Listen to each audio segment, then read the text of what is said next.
Good evening, everyone, and welcome to Politics and Prose. I'm Brad Graham, the co-owner of the bookstore, along with my wife, Lissa Muscatine, and we have what promises to be a terrific program for you this evening, featuring accomplished journalist and author David Maraniss, here to talk about his new work, A Path Lit by Lightning, The Life of Jim Thorpe. It's really a special treat to be introducing David, whom I've known for just 4.5 decades. Those of us who worked with him when he was a rookie reporter at the Trenton Times in New Jersey already recognized back then what an exceptionally talented journalist he was. David soon moved to the Washington Post, where he continues today as an associate editor. And over the years, he's distinguished himself not only for his prize-winning political coverage, but also for his ability on some of the biggest and most complicated breaking stories to pull together many strands, and on deadline write amazingly coherent and eloquent articles. He did this, for instance, in 2001 in the wake of the 9/11 attacks, and again in 2007 after the Virginia Tech killings. He's won 2 Pulitzers writing for the Post, one as part of a team covering that Virginia Tech shooting, and the other earlier in 1993 for his coverage of Bill Clinton. And he was a Pulitzer finalist 3 other times, one for one of his books. Among his previous books are excellent biographies of Bill Clinton, Barack Obama, Roberto Clemente, and Vince Lombardi, and a trilogy about the 1960s, including works on the Rome Summer Olympics, Detroit, and the conflict among Americans over the Vietnam War. His last book 3 years ago, A Good American Family, focused on his dad, Elliot Maraniss, who was himself a gifted newspaperman, and though blacklisted during the Red Scare of the 1950s, never lost his faith in America. Now, Path by Lightning is David's 13th book, and in it, he tells the story of the legendary Jim Thorpe, the extraordinarily gifted athlete and Native American whose Olympic gold medals were later unfairly rescinded, and who, after the fading of his incredible sports career, found his life troubled by alcohol, broken marriages, and financial distress. So much about Thorpe over time has become enveloped in myth, and which David expertly picks apart, separating fact from fiction, delving into issues of race, of celebrity, of sports culture, and producing a nuanced, insightful, and poignant portrait of this exceptional 20th century figure. As David says at the outset, he resisted the temptation to portray Thorpe's story as a tragedy, framing it instead as one of perseverance against the odds. Now, joining David in conversation this evening will be another outstanding Post journalist, Sally Jenkins, who's widely regarded as one of the best sports reporters around. In fact, the AP has named her top sports columnist in the country 4 times. One of the great things about Sally's writing is how vocal she is on many important issues, whether it's equal pay for women athletes or Saudi influence in sports. She's as much a social and cultural critic as a phenomenal sports columnist, and she's an author with a dozen books to her name, one of which, 15 years ago, The Real All-Americans, recounted the history of the Carlisle Indians, the college team on which Thorpe excelled. So, ladies and gentlemen, please join me in welcoming David Maraniss and Sally Jenkins.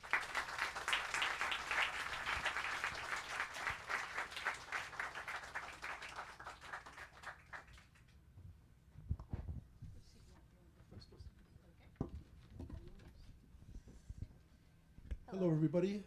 Hi, I everyone. recognize some of you without your masks. Well, first of all, welcome. And Oh my God, I see some familiar faces. Hi, Ann. I think we'll start off by asking why Thorpe. I mean, Barack Obama, Bill Clinton, Roberto Clemente. What drew you to Thorpe? Why did you have to write a biography of Jim Thorpe, and where do you place him in the American pantheon of biographical subjects? First of all, Sally, thank you for doing this, and thank you all for coming. At first I wasn't going to do Thorpe. Actually, it was more than 20 years ago when a gentleman from the Oneida Nation in Wisconsin came up to me when I was on a book tour in Denver and said, you should do a biography of Jim Thorpe.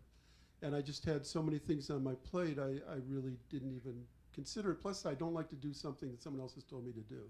That's just my nature. But it sort of was a seed that was planted, and I look for two things in those quote-unquote sports books that I write. One is that it would have a dramatic arc of a story, and secondly, that I could use that to illuminate American history and sociology. So, you know, this is kind of the third of a trilogy of sports books. The Lombardi book is not just about a great football coach, but about the mythology of competition and success in American life and what it takes and what it costs. Roberto Clemente was not just a story about a great baseball player and about the Latino experience in America, but also, you know, as you so well know, the word hero is thrown around really sloppily in sports. You know, everybody's called a hero and most of them aren't. Roberto Clemente really was. You know, he was that rare athlete who was growing as a human being as his talents were somewhat diminishing, and he died heroically trying to deliver humanitarian aid to Nicaragua during an earthquake. So Thorpe fits into that. I mean, here you have arguably the best athlete in the world history, somebody who did things that no one else has ever done, meaning win decathlon gold medals, be an All-American football player and the first great NFL player, and be a Major League Baseball player. No one's done all three of those things. So that's part of it, but I really saw his life as a way to frame the Native American experience from his birth in 1887 to his death in 1953. So much of the experience of indigenous peoples went through his life in various ways that I really saw sort of the skeleton of his athleticism as a way to write about all of that. So here we have this extraordinary, you know, world historical athlete, but so much of his experience, especially as a boy, is a very, very common American Indian experience. Can you talk about the commonality? Like, what did he experience in those early decades before he becomes an Olympian, before he becomes a disgraced Olympian and a Hollywood? I wouldn't call it disgraced, but Well, he lost his medals. for the time, yeah. Well, he grew up in Indian Territory, which later became Oklahoma, as a member of the Sac and Fox Nation. A fascinating connection that I really only started to understand as I reached the book was his connection to Black Hawk, who was from the same Thunder clan of the of the Sac and Fox Nation, and whose Thorpe's paternal grandmother might have been a grandniece of Black Hawk. So he grew up with his mother telling him that he was the reincarnation of Black Hawk. But it was a classic early childhood of just going out with his sort of ne'er-do-well dad, hunting and fishing and playing in the North Canadian River with his buddies, and he was forced to go to a boarding school at a fairly early age. First the Sac and Fox School in Oklahoma, then to the Haskell Indian School in Lawrence, Kansas, from which he ran away. And eventually his father basically said, I'm going to send you someplace you can't run back home to. And so that's how he ended up in Carlisle. It was a normal childhood where he was a small kid. I mean, when he got to Carlisle, at age 16, he was 5'5" and weighed, according to their records, I find it hard to believe, but it said that he weighed like 115 or 120 pounds.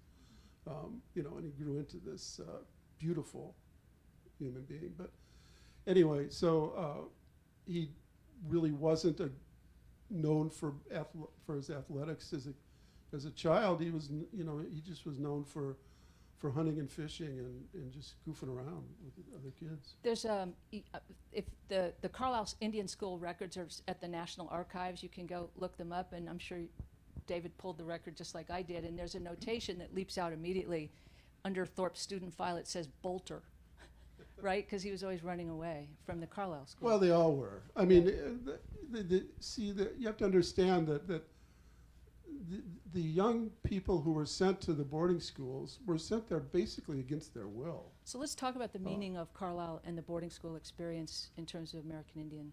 It was the first it was the flagship government Indian boarding school, founded in 1879 by a Army Colonel, Richard Henry Pratt. And it's one of those lessons in American history of the unintended consequences of somebody thinking they're doing good. So the motto of the boarding school was, "Kill the Indian, save the man."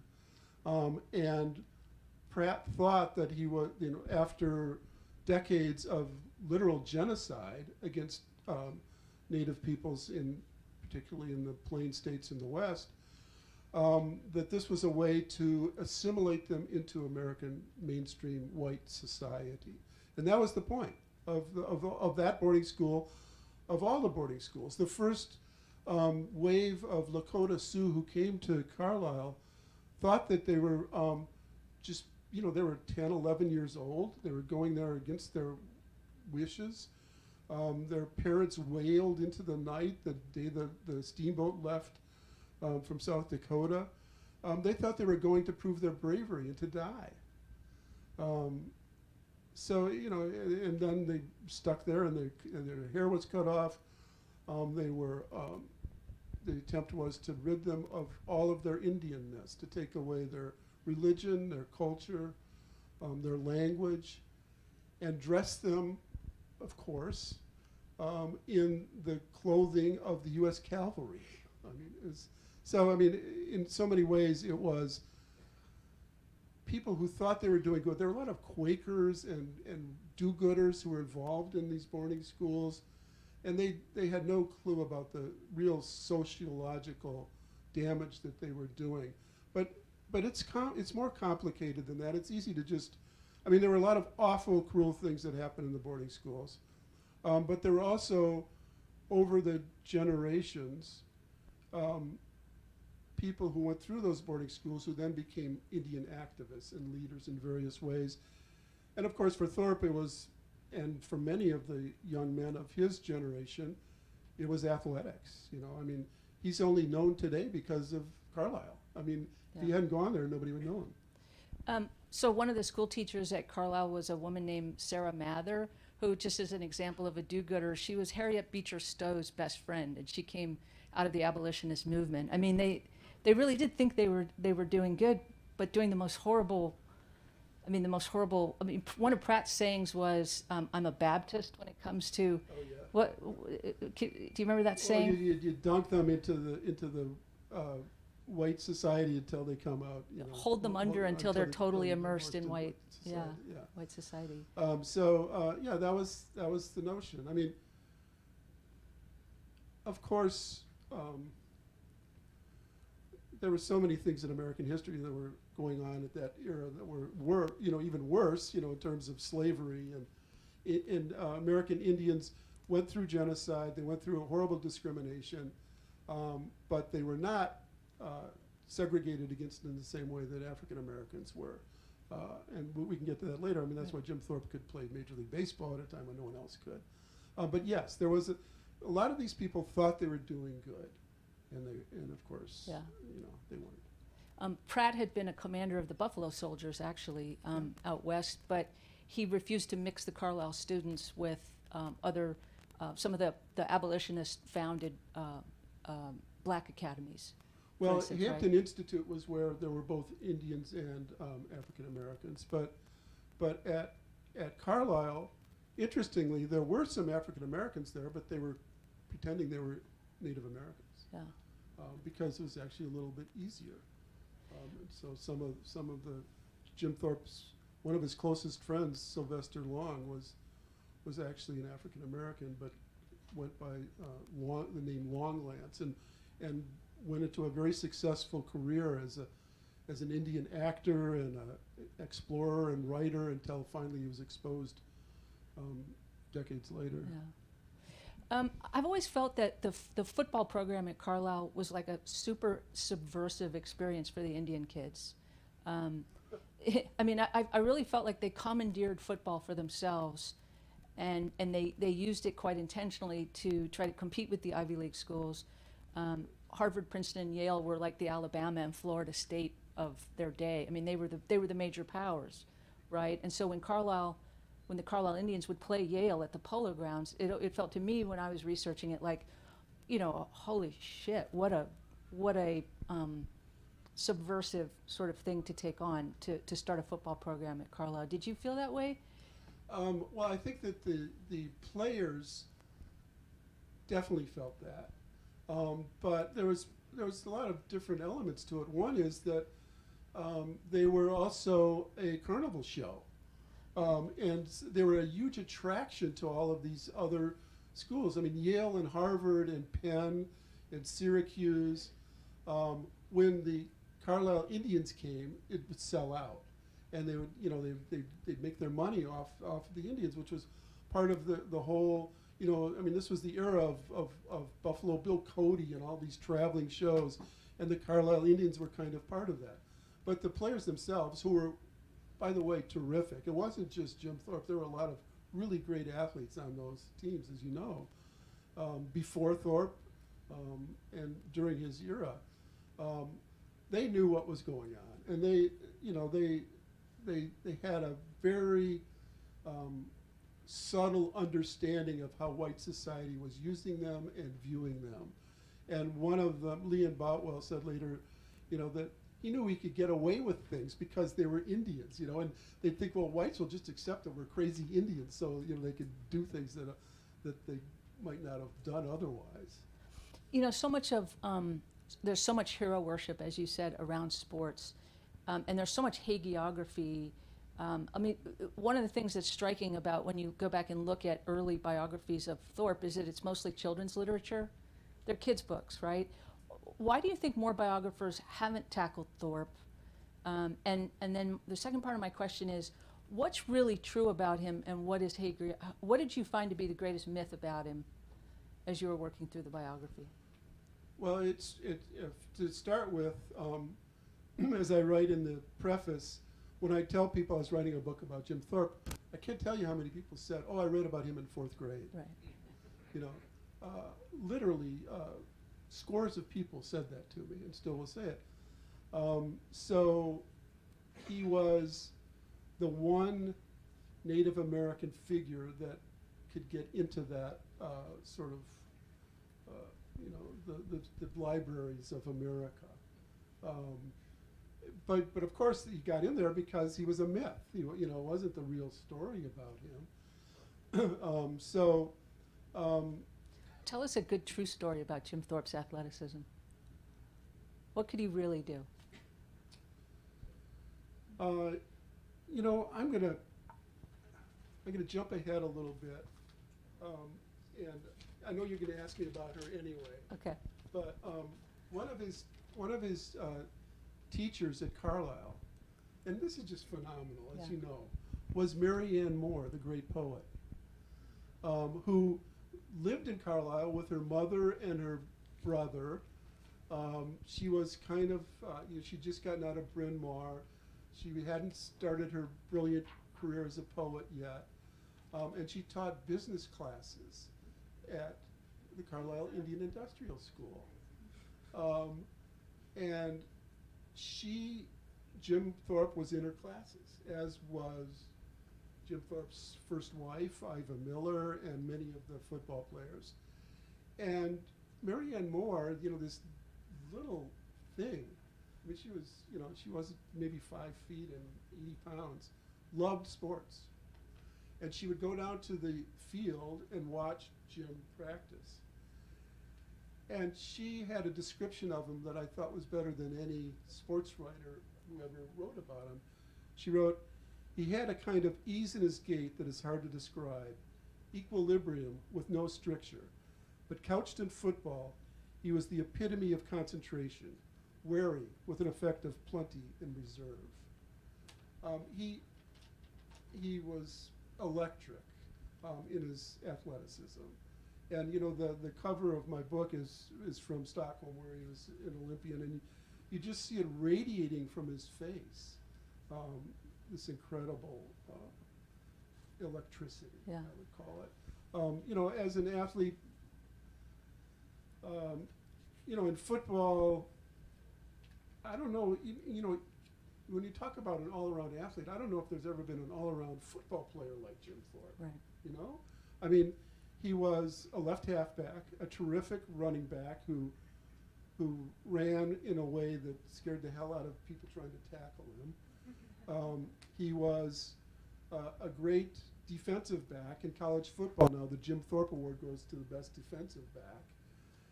And he could not only punt, you know, he would be upset if his punts only went 80 yards. Right. But he could also not only punt and place kick, but also drop kick, which is a lost art. And part of the reason it's a lost art is the footballs in that era were more like rugby balls. Like And balloons, yeah, right? Yeah. so they were, you could drop them and be more sure of where it would bounce. But on a football field, he could do all of those things. Can you think of anybody else who did everything like that? Yeah, and I can't think of anyone who was a great ballroom dancer. Right. He was a great ballroom dancer. He was a great skater. You know, Carlisle, the pond there, Latort Creek would freeze in the. This is a fascinating thing. When I went to visit there, there was a pond that froze, and on one side of the pond, the white people from Carlisle would skate, and on the other side, the Indians from the school would skate. So the villagers and the Villagers and the students. And the village size of the pond was all rough, and it was uneven ice, and the Indians had the smooth ice. And they said it was the only time in their experience where they had something better than Yeah. the white guys.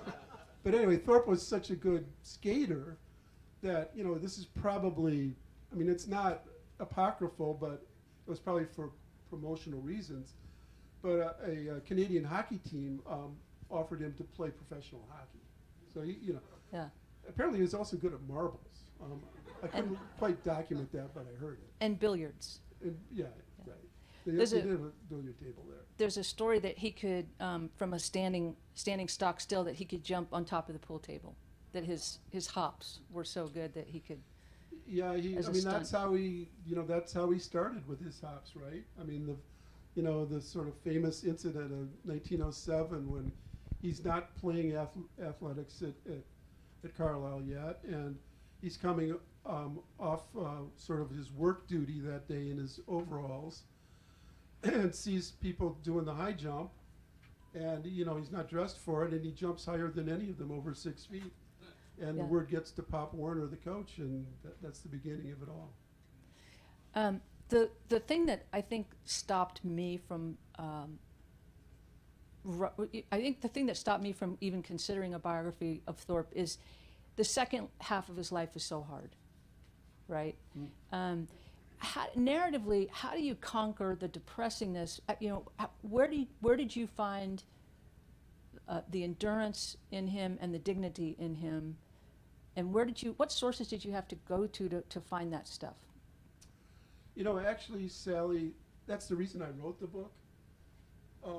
I really wanted to go into those years after, you know, an athlete dying young is the cliche, right? Because even if they live, they die in a sense.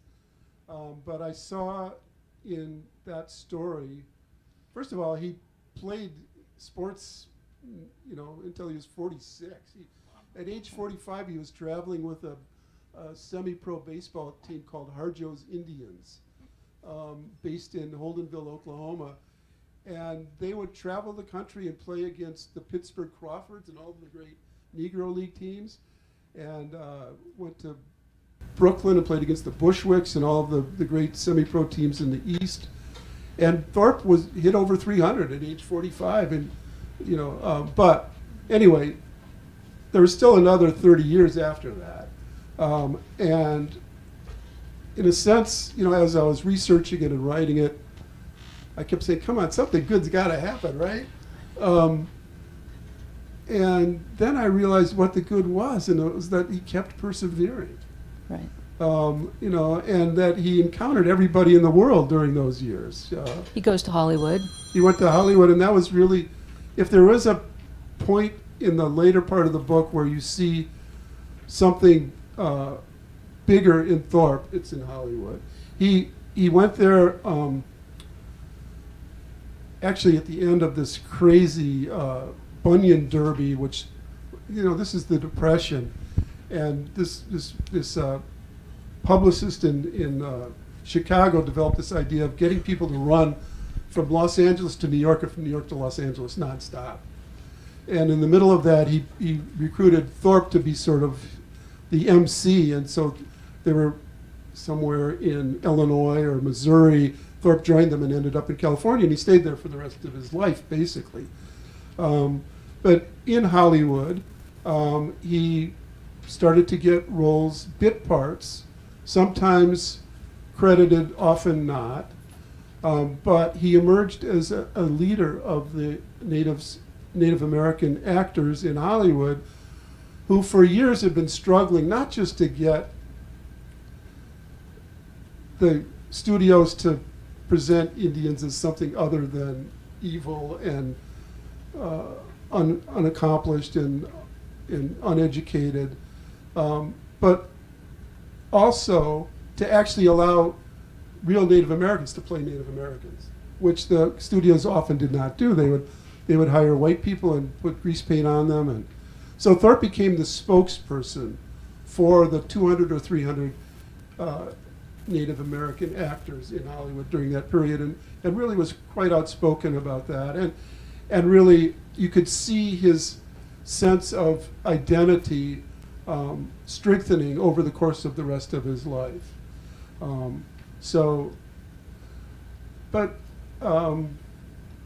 I tried to find different ways to deal with different parts of those 30 years, so that I'm not just I'm writing about Jim and his perseverance and his difficulties, which included too much drinking and trouble with, he had ended up with 3 wives. The third wife was kind of a fascinating, manipulative woman who,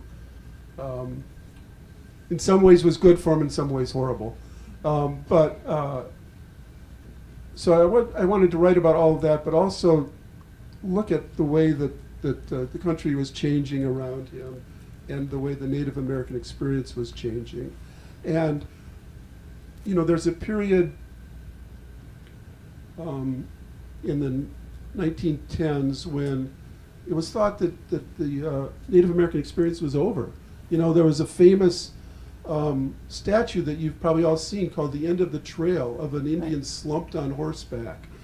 And the concept is, well, it's the end for them. Manifest destiny is won.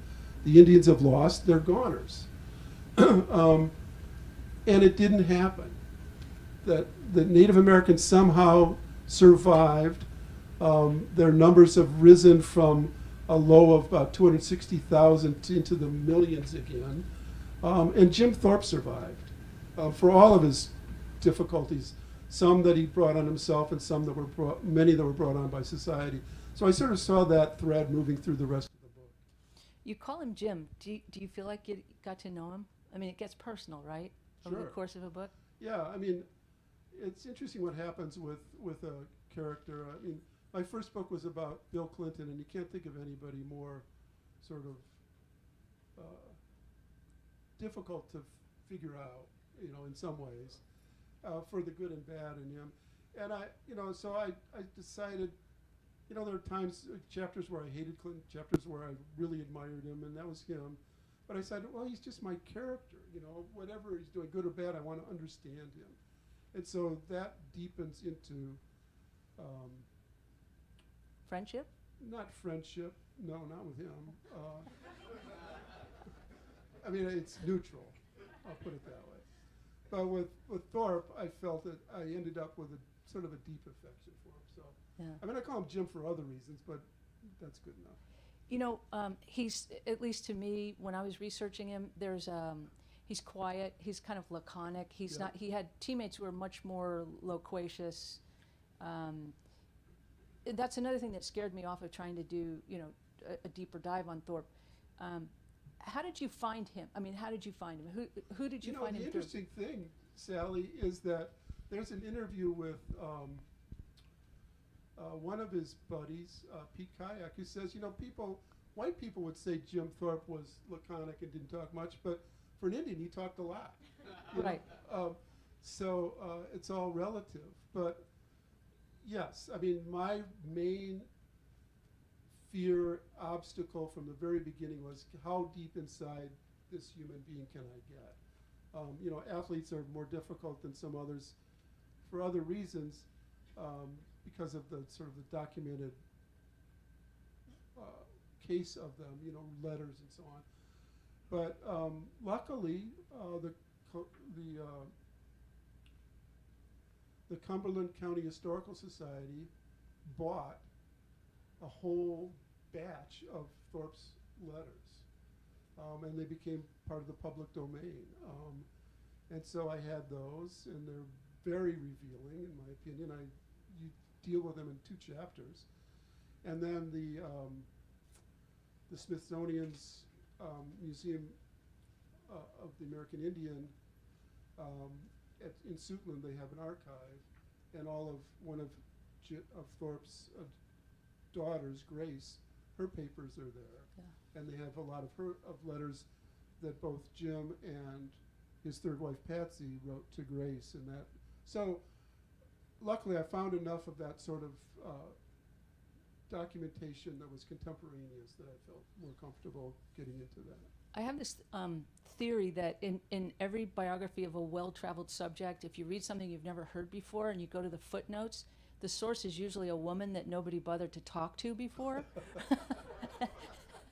And Grace Thorpe is that for me. Grace Thorpe, for me, is the greatest source on her father. Yes. She lives until, I think she only died, how many years ago? Well, before I started the book, that's Yeah. I know that. But yes, she was a terrific source. And I'm sorry, That's all right. this is illegal. I mean, I actually had it off.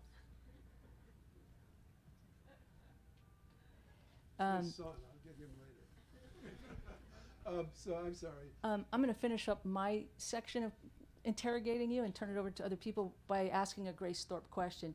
You end the book with a beautiful thing from her, which is she's speaking about her father, and she says, I wrote down the exact words, because she says, what does the word great mean?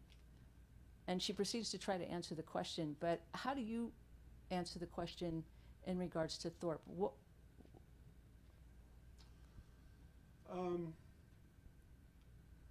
Well, he's a great story, first of all. That's the way I have to look at it. And in terms of greatness, it was his athletic skills were great. I mean, he was the best. I mean, you can argue, you can never compare generations. I mean, it's what sports talk radio does, but it's stupid, right? I mean, because every generation's athletes are in the context of that generation, of the diet, of the training, of the competition, the coaching. Everything changes generation by generation. But Thorpe was clearly, he was voted the best athlete of the first half of the 20th century. He did things that no athlete has ever done before. So in those ways, he was great. Was he great as a human being? Not like Clemente, certainly. But he was a great story, and that's what I'm looking for. Yeah. One of the things Grace Thorpe says is that he had magnitude, which David Marinus's biographies invariably have. They have sweep and magnitude, and so that's my personal observation.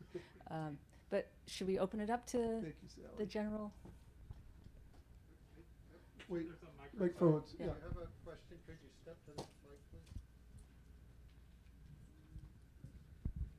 David, unless I missed it, you ducked Sally's question about the biggest myth about Thorpe. And what would you say were the biggest one or two or three myths about him? Thank you, John. I mean, there are a lot of little myths. I mean, whenever somebody is that great of an athlete, people even exaggerate that. So some of the little myths, you know, one is in that famous game against Army, which I love and which Sally wrote about, and you know, which I consider, you know, this was the Carlisle Indians against West Point. You know, it was the first time there was a level playing field. It was, I think, the greatest act of athletic retribution in American history, where the Indians just crushed them 27-6. But And Dwight Eisenhower is in the backfield for Army. For Army, he gets hurt, and Omar Bradley's on the bench. I mean, one thing about Thorpe, it's stunning the number of people that his life goes through. I mean, he was on the Olympic team with George S. Patton, Yeah. who was in the modern pentathlon, which is this sort of military event. And Patton lied about how he did. Anyway, so where was it? Oh, so at this Army game, Jim Thorpe himself spread the mythology that he ran back a kick, 100 yards, and then it was called back for penalty, and he did it again. It didn't happen. It's not in any of the Right. counts of it. There's another story about how when he was playing baseball in Oklahoma, he hit a home run into 3 different states, Arkansas, Texas, and Oklahoma, which is a physical impossibility. He did hit 3 home runs, though, so it's always close, but no. But the biggest myth, you know, I call it a myth, is the myth of the great white father knows best. And that's really at the center of my book, that at the moment of Jim Thorpe's real crisis, trauma, after it had been reported that he played baseball in the Eastern Carolina League for 2 seasons and was therefore not an amateur.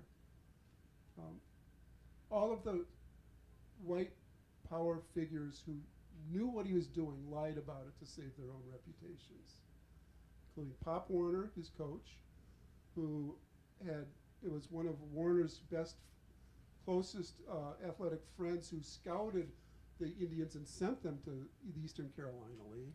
It had been going on for years.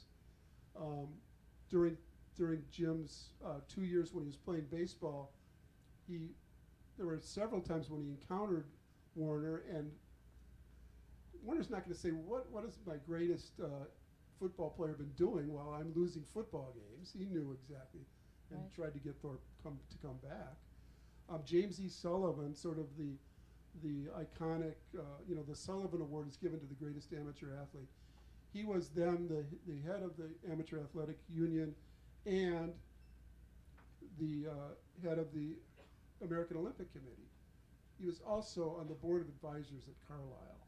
He knew what Thorpe was doing, and he lied about it too. They all did.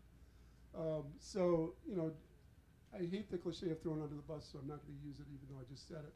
But they all saved their own reputations by lying about what happened to Jim. And that's sort of emblematic of what would happen to Thorpe throughout his life. A quick question for each of you. Mr. Marinus, you've obviously become like a very important, iconic biographer in America, so thank you. Well, And it's true. So, but one question for you. You looking back now, I think particularly in the wake of David McCullough's death, is there an early biography or an early biographer that you look back to as an inspiration that started your career? And Ms. Jenkins, I read your book, The Real Americans, I think back in 2007 maybe. My son was a 7-year-old kid playing Pop Warner football there. So I read it aloud to him and we shared it together, so thank you. But one quote on page 3 of Mr. Marinus' book I'd like to have your feedback on, where he says that Pop Warner was a hypocrite, if not a coward. I'd like to hear your feedback on that. It's certainly the truth about Pop Warner. He, like David said, he absolutely knew. In fact, he encouraged Thorpe to play baseball because at least when Thorpe was playing baseball for money down in Rocky Mount, North Carolina, Warner at least knew where he was. There were a couple years where Warner couldn't find him. Jim had run back home to Oklahoma, and And basically, Warner conducts this sort of search party to try to get his best player back to Carlisle. Warner bet on the games. He called it seeing his stockbroker, but he would wander down to the bookie in Carlisle and put money down. I mean, he was a real scoundrel. He becomes this sort of avuncular, fatherly pop character, but I think David and I would both agree that he really used the Carlisle Indian School as a stepping stone to better coaching jobs. He used the Indian kids, although they were great inspirations to him. It's the most creative Pop Warner ever is as a coach. They invent the forward pass in 1907, years before Notre Dame. They didn't invent it, but they perfect it, popularize it, perfect it. At any rate, yeah, David's absolutely right. He's a complete scoundrel. Yeah. So, did you ask me a question too? Yeah. Okay. Yes, I asked, Yeah.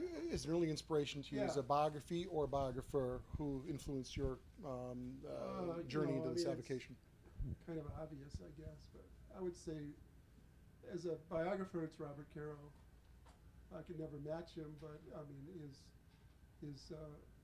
his techniques I've studied intensely. He's a very generous person, and I've talked to him quite a bit over the years. Taylor Branch was another one who inspired me, and before I wrote my first biography, I went to both of them and said, "How do you do this?" You know, and said, "Thank you." Yes. Mine was They Marched into Sunlight by David Marinus. And Rick Atkinson's work, too. Yeah, he's not a biographer, but my buddy Rick is Yeah. awesome.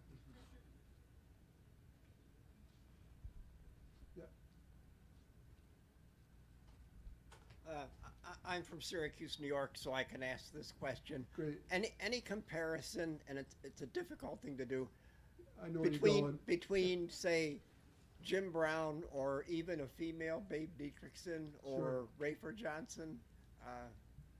Impossible distinctions to make, but what do you Sure, say? I think all of those are fabulous, multi-talented athletes.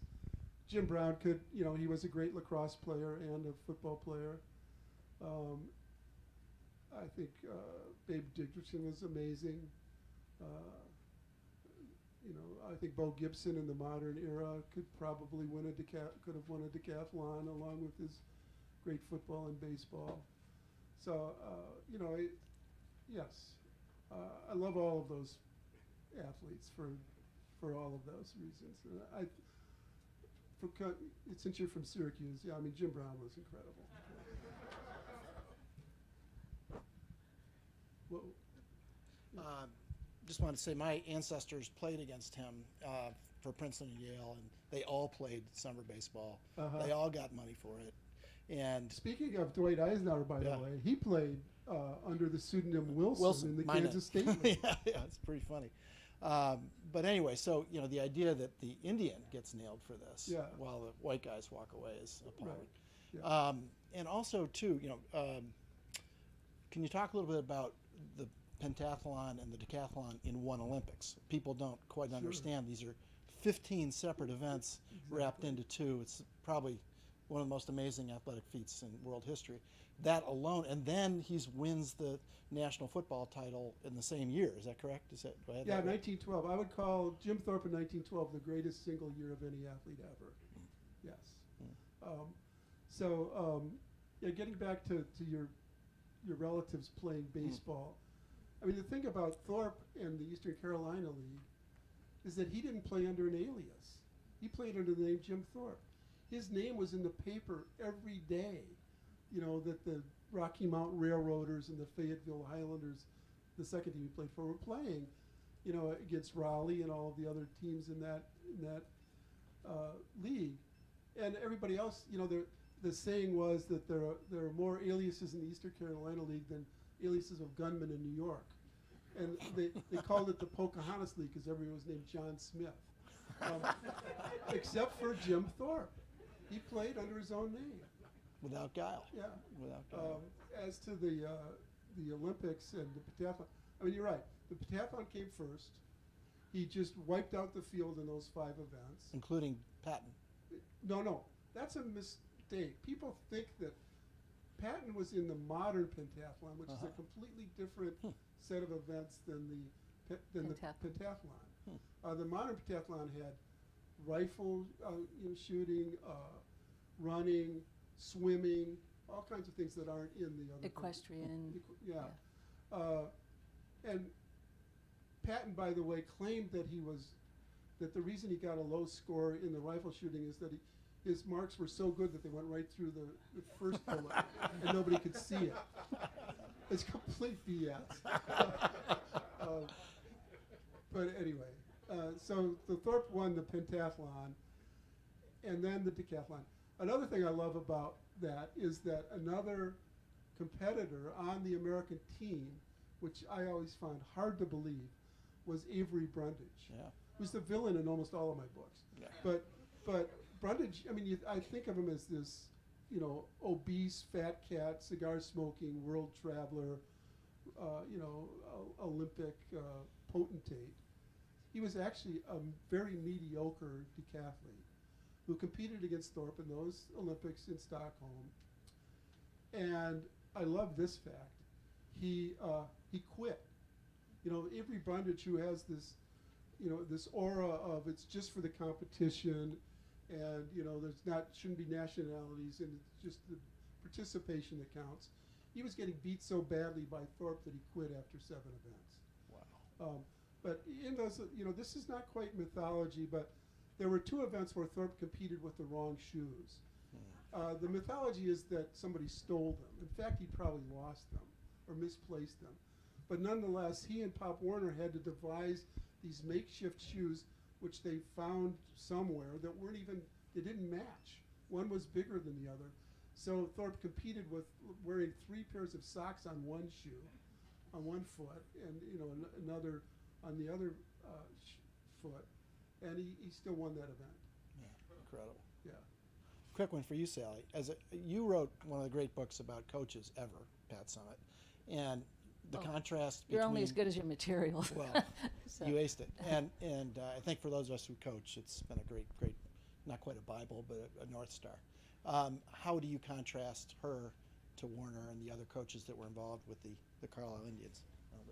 I'm going to digress for 1 second and add to something about Avery Brundage, who was really a lifelong racist. One of the underpinnings of Thorpe's and Carlisle the Carlisle story and Thorpe is really this not even latent racism, overt racism. W. Cameron Forbes, the head football coach at Harvard during some of those years, literally at one point said that football is the perfect expression of Anglo-Saxon superiority. And so it was a true humiliation to lose to the Carlisle Indians. Harvard felt it, Yale felt it, Princeton quit playing them because they couldn't bear the notion. So that's partly why Avery Brundage may have quit, because it was a truly painful racial humiliation for white Anglo-Saxon superiority complex people. But to go back to Pat Summitt, she would have had no use for Pop Warner whatsoever. She didn't even like it when her players dated football players. She loathed it. Thanks.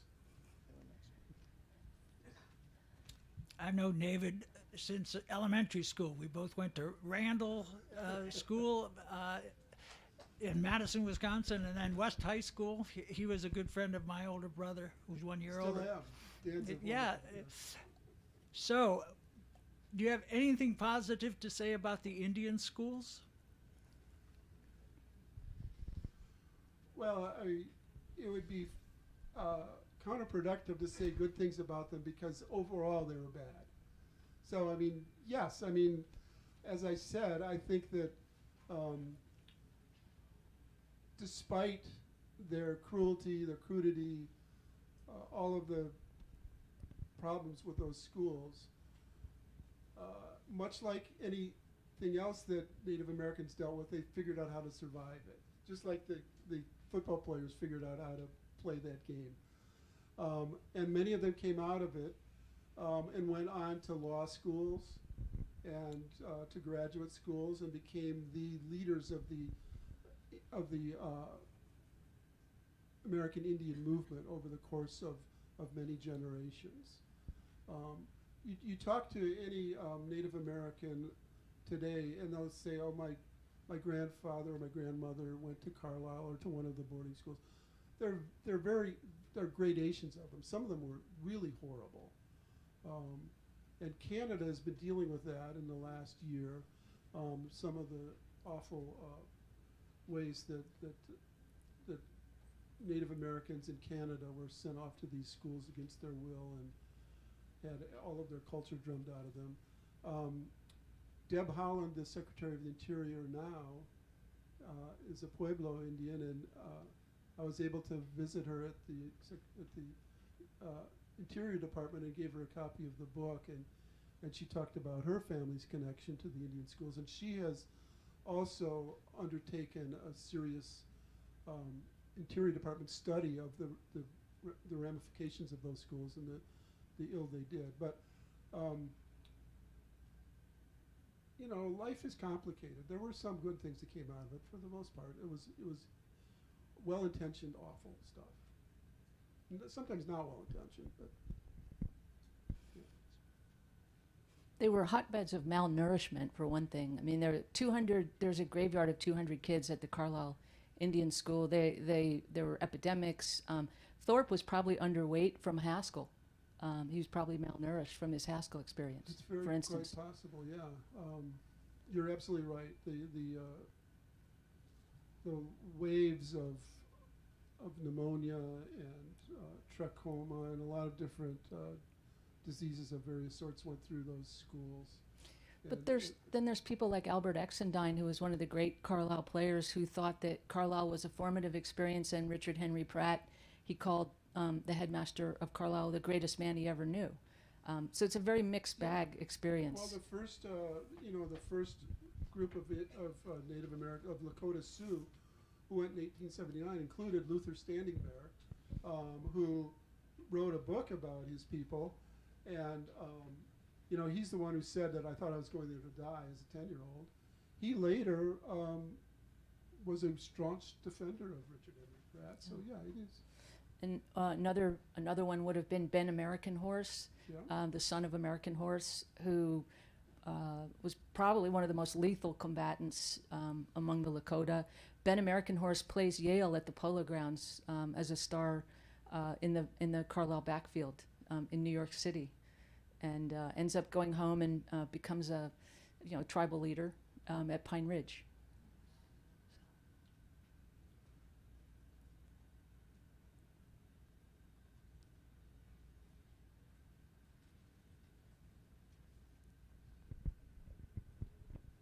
It's great to have a conversant who knows so much. Sally. It's a little known fact, I think, that Herbert Hoover's vice president, Charles Curtis, was He was a Kaw Indian. an yes. Indian, at least part Indian. Right. And I presume he also graduated from one of the No, notorious he did not. Indian schools. No, I mean, he might have, I don't know his full history. He might have gone to one as a younger person, but he's a figure in my book because in 1932, when the Olympics were held in Los Angeles, Curtis went out there to open the games. It was during the election year. And he was staying at the house of Louis B. Mayer and read in the LA Times the morning that the games were to begin that Jim Thorpe wasn't even invited to the opening ceremonies. And in the movie that maybe some of you have seen, Jim Thorpe All-American, where Burt Lancaster plays Jim Thorpe, Pop Warner is the hero of that movie, which really pisses me off. He's the narrator and the white savior and all that. But anyway, in the movie, it makes it sound as though Pop Warner gave Thorpe tickets to the game. Thorpe sat next to Warner, and when Curtis is announced, Warner says, "Isn't it interesting that they just call him Vice President Curtis? They don't call him. They don't say that he's an American Indian." And the implication is, here's somebody who was successfully integrated into white society, so there's no need for that. Why can't you do that, Jim? Never happened. And as a matter of fact, it was Curtis who, after reading that story in the LA Times, got so upset because Thorpe was his hero that he demanded that they get Thorpe tickets to the games. So yes. Yeah, good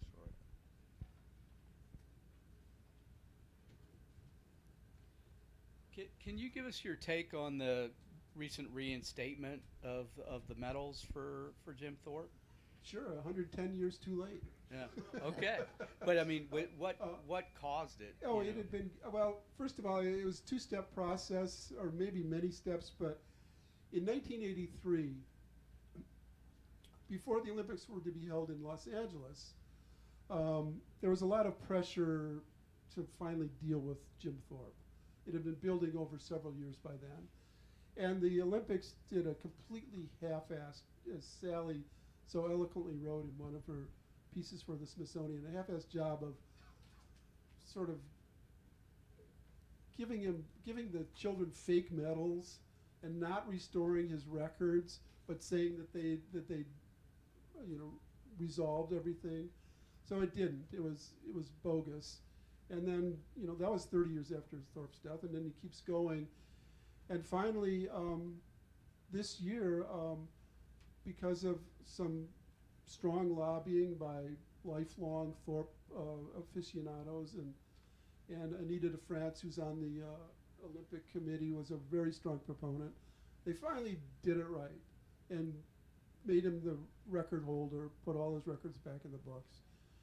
When you read the accounts of the official accounts of the 1912 Olympics, Jim Thorpe's name isn't even in them. Wow. They struck it out that much. But now it's back. Thank you. Finally. And I had nothing to do with it. Just good time. Yeah, exactly.